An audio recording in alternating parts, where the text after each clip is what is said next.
sponsored by the Digama Group. Hello, welcome to Rumbo Minero. My name is Cesar Campos, and together with Miguel Zavala, our producer, we will be hosting this segment.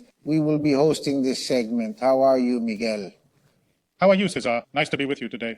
Today, in a week in which we have had some discouraging news and also some positive news out there, the most discouraging, how we have slipped backwards in the Global Competitiveness Index in the study conducted by both Centrum of the Catholic University of Chile and the Institute of Management Development of Switzerland, in which Peru is placed out of 67 countries, 167 countries in the 67th position, in the 63rd position, 63.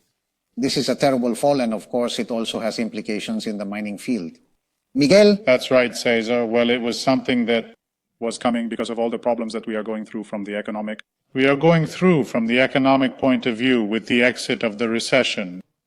Obviously, the whole political issue with the instability of this conflict. The exit of the recession is the good news, not because in the month of April and in an unprecedented way for some people we have grown 5.8. We have grown 5.8. Experts say that the technical recession is over, so we have room to grow. But if we are not competitive, and I reiterate, not only in all fields, but particularly in mining, we will continue to fall in this competitiveness index that also measures 4 aspects of economic performance: government efficiency, business efficiency, and infrastructure. In infrastructure, we are almost the same as Venezuela. Miguel, is terrible. Recession, terrible. Well, and on the other hand, Cesar, well, the MEF, through the Minister of Economy and Finance, José Arista, met with the heads of various governmental and private institutions in order to promote the executive roundtable for the energy mining dialogue, to be able to promote energy mining investments. We hope that these meetings can come to fruition and become a reality. It is important to have these advances, these dialogues. And today we are also going to raise these issues with our guests, who are Arturo García, Professor of Finance at San Luis Potosí. And we are going to discuss with him the subject of mining, the conflict, and the unequal growth in our country. Of course, we will also have the presence of Iván Arenas, communicator, specialist in public management and community relations. We are going to talk about illegal mining in the Southern Road Corridor. This is a very worrying issue. And the reactivation of conflicts in Cajamarca. We go immediately with Gabriela Chicoma on the main mining news of the week.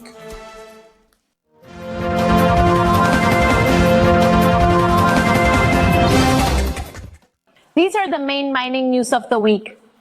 In its latest macroeconomic projections update report for this year, the MIFA has forecast a growth in mining of 2.7%, which would be partly sustained by the normalization of copper mine operations and the startup of projects to expand production of the red metal. Furthermore, the Ministry of Energy and Mines had projected that we would reach a copper production in the order of 3 million fine metric tons, 11% more than the 2.7 million fine metric tons of 2023. The Minister of Energy and Mines, Rómulo Mucho, pointed out that to date there are a total of 32 exploration projects valued at more than $252 million, which are being executed in 17 departments. However, he stressed that there are still another 27 projects involving an investment of $263.2 million, which are still under evaluation in its portfolio. Volcan Compañía Minera, the Peruvian zinc company recently acquired by the Argentinian group Integra Capital, said it will go ahead with its plans to sell non-core assets while negotiating with creditors to refinance a large amount of debt maturing in the next few years. Many thanks to Gabriela Chicoma for the week's top mining news, as we had announced. We have the welcome presence of Arturo García, Professor of Finance at Sangre School of Business, with whom we will discuss mining, conflict, and unequal growth in our country. Arturo, it is a pleasure to have you on course. Same to you. Well, there is a macroeconomic projections update report from the Ministry of Economy and Finance for this year, which has forecast a growth in mining of 2.7 growth, which would be partly supported by the normalization of copper mine operations and the startup of new copper mines and the startup of copper production expansion projects of this red metal. In addition, the Ministry of Energy and Mines has projected that we would reach a copper production in the order of 3 million fine metric tons, 11% more than the 2.7 million fine metric tons of the previous year. Metric tons in the year 2023. All this gives us a semblance of figures, more or less on track to be able to boast about mining, but they are sustainable from their point of view. Sustainable from their point of view, Arturo, what is needed? How are these indicators? Well, indeed, a growth compared to last year is important. It is good. However, the growth potential that Peru has in all mining is even greater. Unfortunately, the last few years, let us say, have been years, that have not provided stability or legal certainty to private investment, including mining activity. And this has meant that the private business sector, local and even foreign, the mining sector has been in wait-and-see mode, wait and see. So this has affected, let's say, the growth of mining investment. In fact, there is growth, but low. And Peru's potential is very great in this. Let's keep in mind that mining represents 60% of Peruvian exports. Copper, as a single product, represents 33% of total Peruvian exports. Gold, 16%. In other words, in two metals, in two products, 50% of Peru's exports. We are a mining exporting country. In this environment, let's say, of a perfect storm in the world in the last 3 years, we have 3 years with the highest inflation in the last 30 years. The benchmark interest rates, which has slowed down growth, and thanks to that in some countries has slowed down, and thanks to that in some countries. 2 wars, 2 armed conflicts, supply shortages. Between this perfect storm that there has been, mining has mitigated this major problem in Peru. Copper has grown spectacularly from $2.20 a pound in March of 2020 to $5 a pound today. More than 160% growth.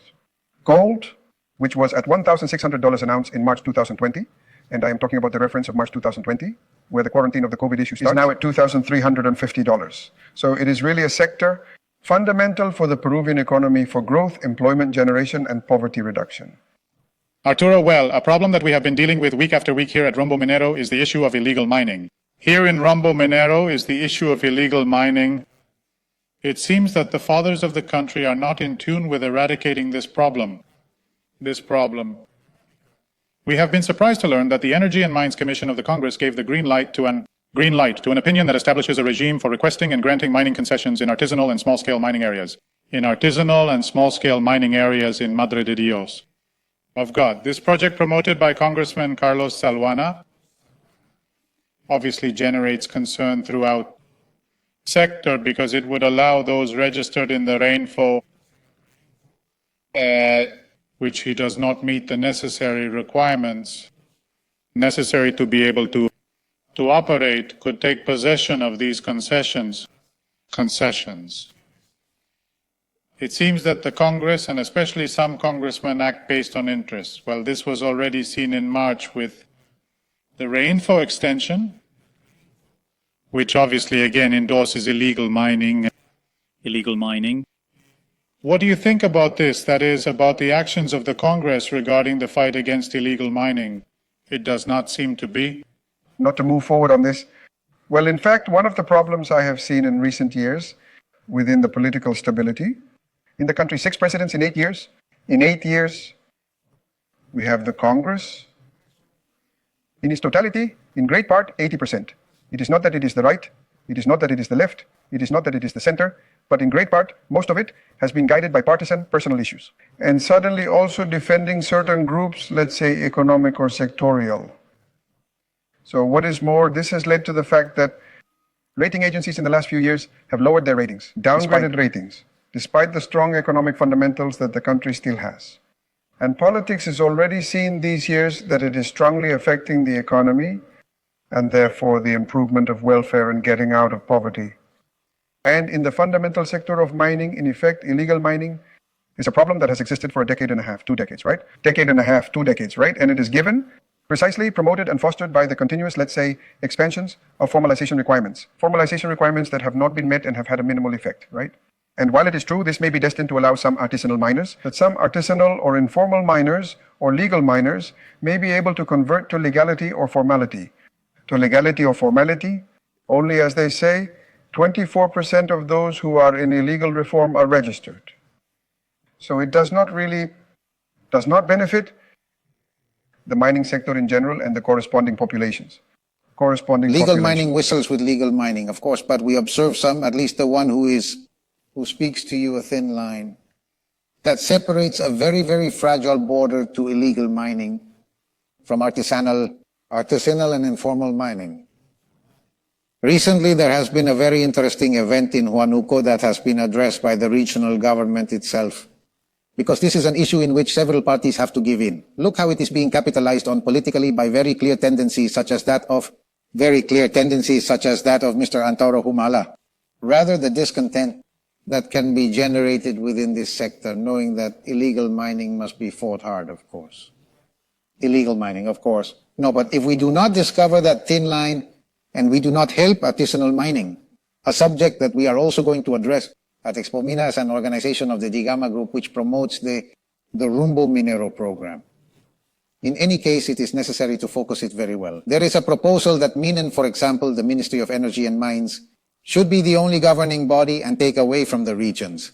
The regions of all these cumbersome procedures and the other 19 institutions that are directly involved in formalization.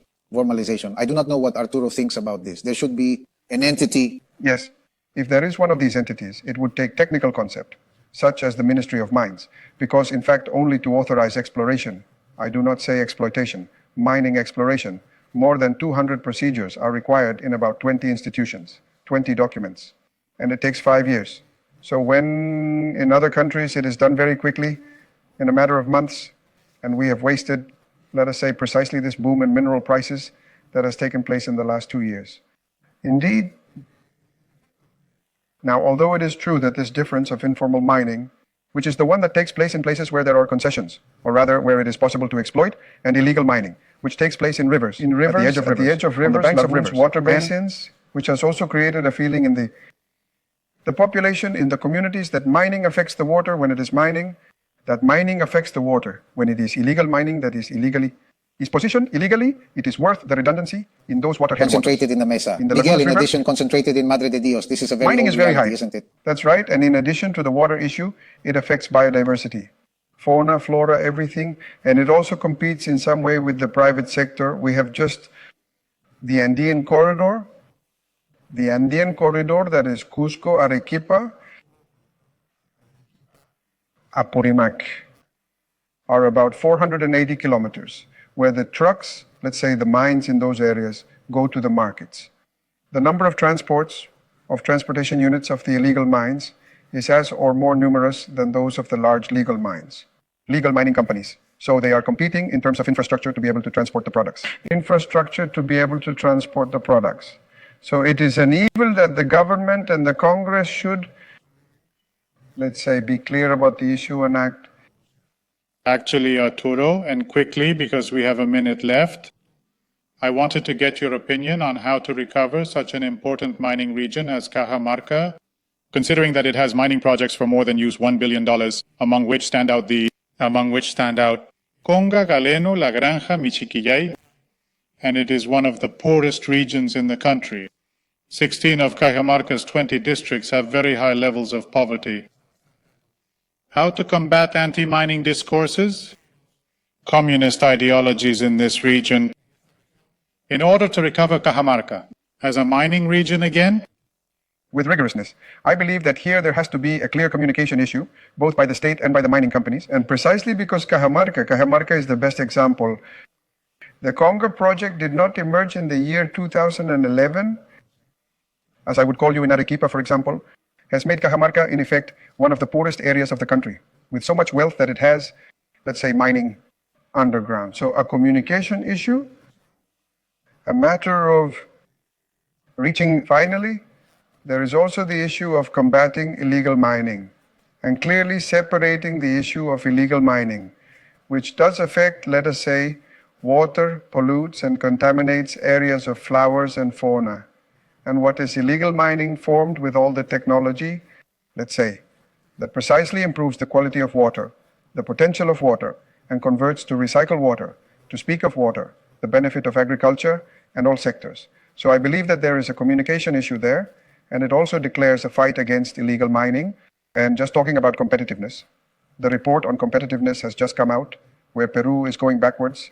It drops to the 63rd position out of 67 countries, and we only beat it. All the countries in the region surpass it, and we only beat Venezuela. This the case. Venezuela, if you tie even with Venezuela. We only beat Venezuela in infrastructure. So how is the competitiveness in Peru these last years? Since the beginning of the political instability, the last 6 years, and especially the last 2 years, due to the anti-mining discourse. Anti-private sector discourse has affected this. And a year ago,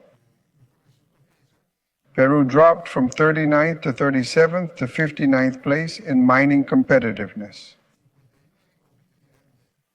And all this is the result of political instability, social conflicts, the issue of illegal mining, among others. Very good, Arturo. Thank you very much. Very enlightening to talk to you, and we will have you, of course, in a future opportunity here in Rumbo Minero. Opportunity here at Rumbo Minero, with pleasure. Very well, it was Arturo García, Professor of Finance at San Graduate School of Business, dealing with the subject of mining, conflict, and unequal growth. Let's go with Gabriela Chicoma. Information on Expomina 2024. Thank you very much. Expomina Peru from September 11th to 13th, 2024 will be chaired by Luis Rivera, Executive Vice President of Golfis Las Americas. Highlight your brand through the different sponsorships we offer at Expomina Peru. Networking opportunities, participation in exclusive activities, promotion in the media, among other important benefits. For more information, visit our website www.expominaperu.com. We now begin our International American Mining Block, as always linked from Wall Street, New York, with José Gonzáles, editor as well as the international page of our magazine Rumbo Minero. José, it is always a pleasure to be in contact with you. Likewise, Cesar, a pleasure to be with you every week. Brazil has just informed José that it is going to enter an area in which it is in direct competition with the People's Republic of China. Direct competition from the People's Republic of China. This is to enter into the production of the famous rare strips of which we have been talking to you about many editions ago, and it is doing so by production of oxides of 4 rare earth elements and the first magnesium plant and the first magnet plant in the region. Magnet plant in the region. What is the magnitude of this announcement and of this Brazilian initiative? And whether it will actually have a very effective competition with the People's Republic of China? That is correct, Cesar. Since China announced restrictions on the export of arid lands in November 2023 and of the technology to process them in December of the same year, the race to displace China in the control of them has been contested by the United States, Australia, and Europe, and now Brazil. Underlining its competitiveness, notes Reuters, in terms of low labor costs, clean energy, stable regulation, and proximity to end consumers, Brazil has just announced this week the start of operations of Serra Verde, which will begin commercial production during the remainder of the year 2024. Brazil has reserves of rare earths that place the country in third position globally after China and Vietnam, with 21% of them being higher than those of Russia and India.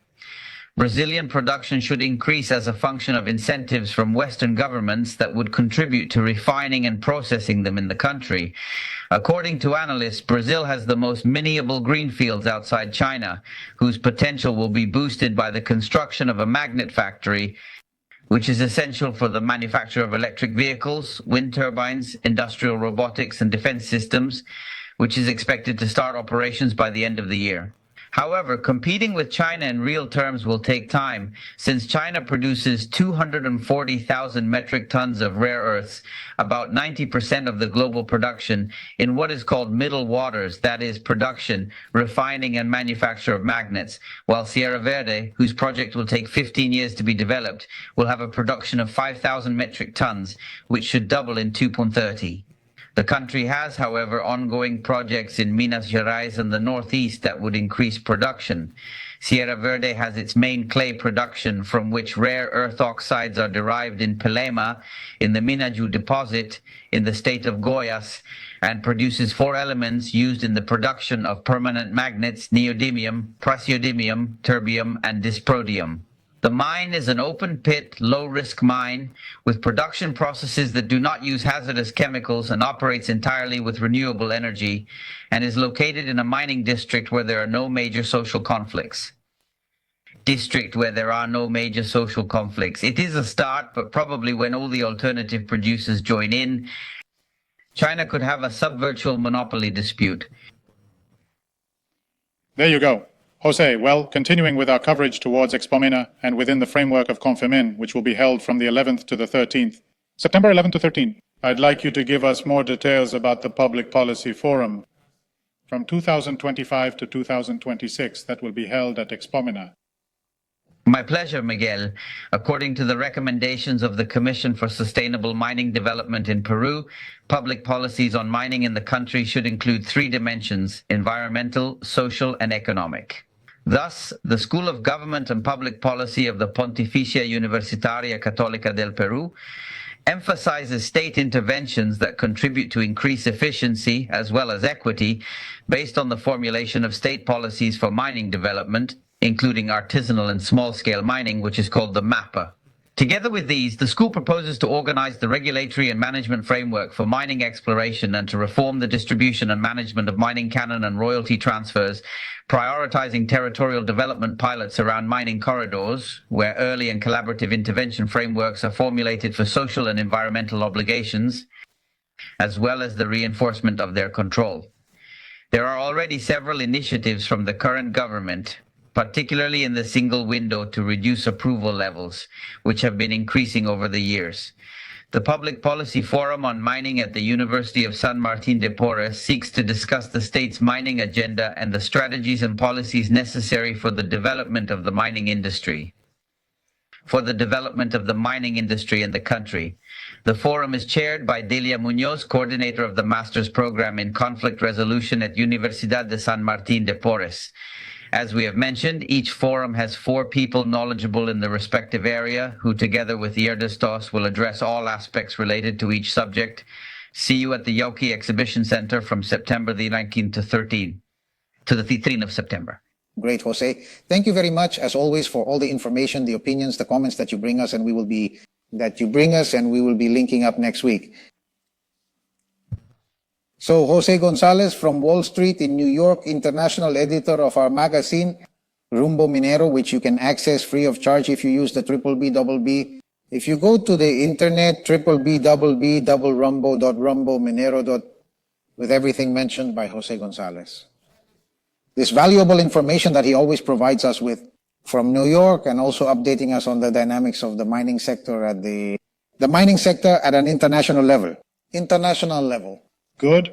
That's right, Cesar. It's time to move on to the AMSAC mining assets block. Activos Mineros. AMSAC is a Peruvian public company with a great purpose: to give life back to the planet. Thus, we are dedicated to contributing to the sustainable development of the country through mining environmental remediation. In AMSAC, we recover the areas affected by high and very high-risk mining liabilities that are in a situation of abandonment or in which the state has not identified the responsible parties. In this line of work, today we are present in 11 regions of Peru, with a portfolio of 65 remediation projects, which are located in different phases. Promotion of private investment. In AMSAC, we represent the Peruvian state as counterpart of the transfer contracts of important mining projects. And we also supervise the fulfillment of the commitments and obligations that are part of such processes. Today we are leaders in business management systems within the 35 companies of the FONAFE Corporation by having certifications, made 9,001 in quality management, made 14,001 in environmental management, made 37,001 in anti-bribery management, and 45,001 in occupational health and safety management. At AMSAC, sustainability and care for the planet are our DNA, and for this reason, we are proud to contribute to creating a better world through the recovery of air, water, soil, and ecosystems impacted by mining liabilities. and thus contribute to 10 of the 17 Sustainable Development Goals by the year 2030. Giving life back to the planet is more than a simple phrase for us. It is the guide of our daily actions, with which we positively impact the lives of thousands of Peruvian men and women, and through them, our country. As we had anticipated, we are also joined by Iván Arenas, a communicator specializing in public management and community relations in mining and hydrocarbons.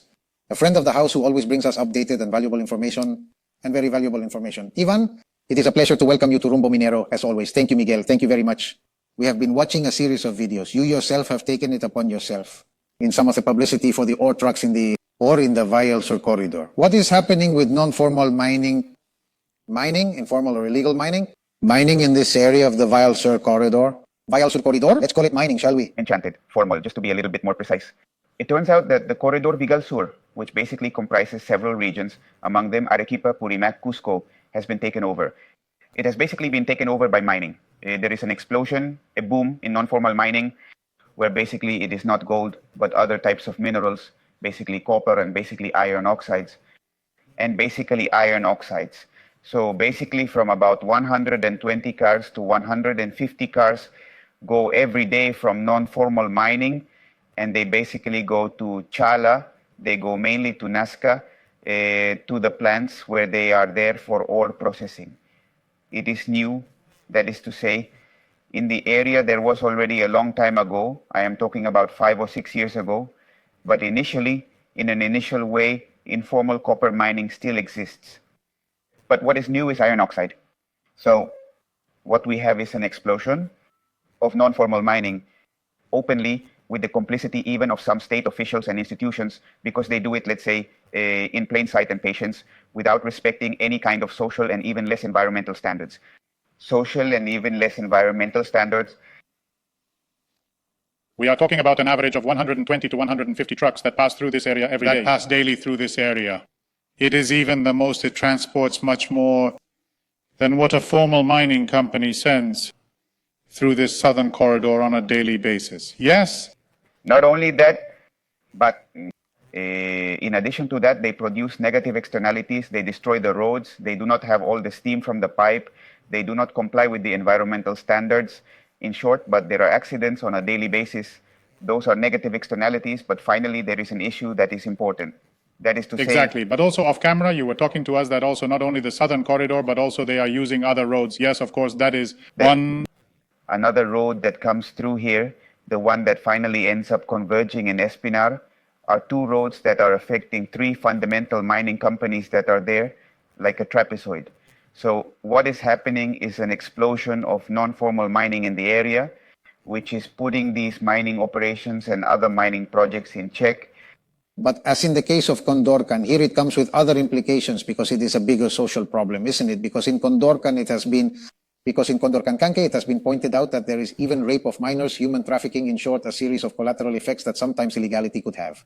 Exactly. In Condorcanque, it is something else. It is basically non-formal mining. Since a long time ago, what happens is that there is something that is also important to say, that is to say some community members, not all of them, some of them are not formal miners. Some native communities, not all native communities, have made certain agreements with some illegal miners that are there. This is also important to say. That is to say, there are people, there are community members, native citizens who are against development, but the explosion, the boom of illegal mining has also been basically in agreements with people who evidently do not have, the state does not reach them. So the only thing you have is to reach an informal and legal agreement with the miner. So the only thing they have is that, and finally they produce these collateral effects on the environment and social issues. Ivan, we also wanted to have your opinion regarding the actions of the Congress, the Energy and Mines Committee, which has given the green light, an opinion that establishes a regime for granting mining concessions in areas of artisanal and small-scale mining, obviously driven by and small-scale mining, obviously promoted by Congressman Eduardo Zalhuana. And Zalhuana, one more pearl of our fathers of the fatherland, yes? Exactly. What happens is that Eduardo Zalhuana is one of the congressmen in one way or another who represents the interests of a certain mining industry. That must be made absolutely clear. He comes from Madre de Dios. He is an ally of the regional governor, where the ally of the regional governor where the regional governor is also part of the non-formal mining groups. So yes, in effect, it seems absolutely negative to me, but it is because it will generate a boom of greater informality. On the contrary, what Salbuana says, that we are going to make the data more honest, is not true. On the contrary, it will generate, a greater conflict in the area, because there will be a dispute and conflicts over the issue of concessions, fundamentally. Exactly. I was listening to Jose Maria Chima Salcedo's program at PBO Radio station through which Rumbo Minero is also present, as is Willex, is also present as well as Willex. Television to a consultant, Paula Cantuarias from Dynamic Company, who have carried out a study in mining areas. What comes out of that evaluation? That once again, it seems, Ivan, that the anti-mining trend is growing. We were talking a little bit before starting the program that this is probably a consequence and the effect of the boom that you call, isn't it? Of illegal gold mining, of the lack of control of artisanal mining, of everything that crosses what I always call the very thin border between illegality and informality. And in which the state still does not seem to have an answer. How to face all this? From your point of view. Look, I would like to point out that there is one thing that is fundamental. There is a kind of growing perception against modern mining in the areas surrounding mining projects or operations due to the mining explosion. That's my approach to the explosion of illegal mining. What is going on? Illegal mining, what it does is finance groups that resist modern mining.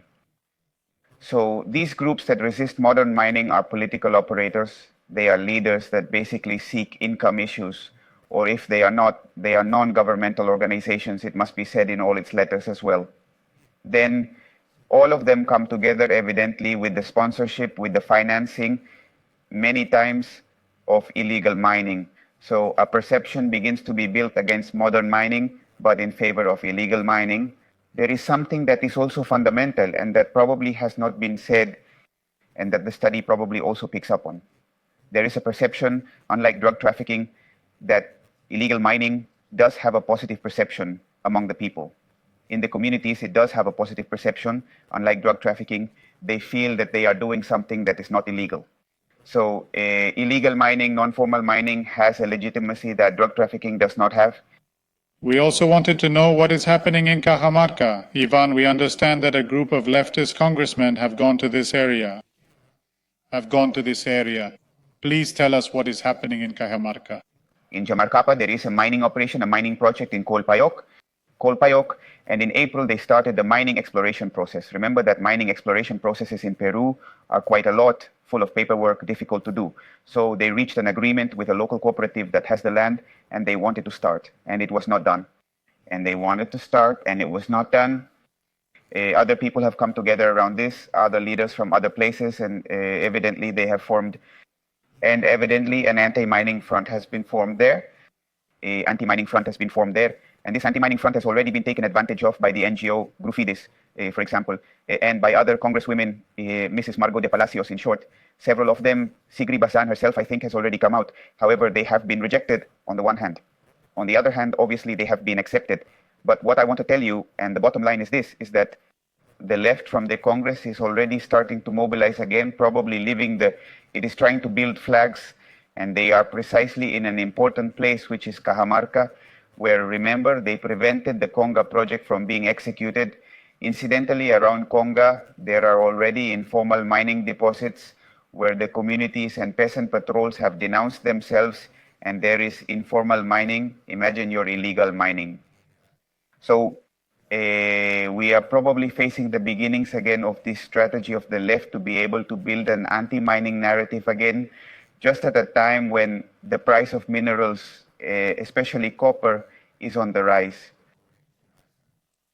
And everything you have told us is very worrying, but it is illustrative and it is useful for us here through the program Rumbo Minero, for also to warn all our viewers and listeners of the need not to sleep on, the need to not rest on our laurels, to think that mining is believed to be at its best because of the high.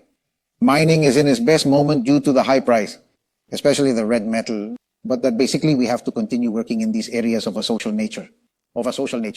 Iván Arenas, a communicator specializing in public management and community relations in mining and hydrocarbons, has joined us in this segment of Rumbo Minero. We go with Gabriela Chiricomes. More information from Expomina. Thank you very much. Expomina Peru, the largest and most important mining meeting in Peru in 2024, with 16 years of experience. Do business with the mining sector of Peru and America. Expomina Peru from September 11th to 13th, 2024 at the Yoke and Lima Exhibition Center. Portfolio of mining projects in Peru for more than $53 million and portfolio of mining projects in America for $450 million. Invest with the leaders. Participate in Expomina Peru 2024. For more information, check our website expominaperu.com. Well, at the end of our program, Miguel, we were left, at least me, with the feeling that our guests, Arturo García de San and Iván Arenas, an expert in mining communications and community relations, paint a real picture that we should not abandon. Here in this program, we are not here to embrace each other, to applaud how good it is that the price of metals is growing, how good it is that suddenly a window of opportunity for investment is opening up. Window of opportunity for investment. No, we have central problems that are linked to mining and above all problems of a social nature. That is right, Cesar. And what Ivan tells us regarding the issue of the southern mining corridor is also worrying. An average of 150 trucks are passing through of non-formal mining daily through this area. So we are not only talking about potatoes with the fight against illegal gold mining. We are talking about the southern mining corridor. Now, what is happening in Madre de Dios, Cajamarca, with the anti-mining discourse on the part of leftist congressmen? As always, Groofy, who has been there with Marco Arana, the former Prime Minister Mirta Vázquez, the same as always, the same as always, the same as always, the same as always, with the face. That cannot be put on them in any way. They are doing their own thing. The issue is no longer them, I think, but who are facing them and who defeat this perverse language that wants to destroy the development of our country, which is based on formal mining. Mining, and above all, sustainable mining. That is right, Cesar. And well, from this tribune, this small tribune, we will continue to fight against this type of non-formal mining. Against this type of non-formal mining, and promoting, as always, formal mining, which is the one that will take us out of this underdevelopment of the country. Exactly. We will not abandon at least this trench. Servants Cesar Campos and Miguel Zaval have been leading the mining course. You do not move because Peru is coming immediately to build.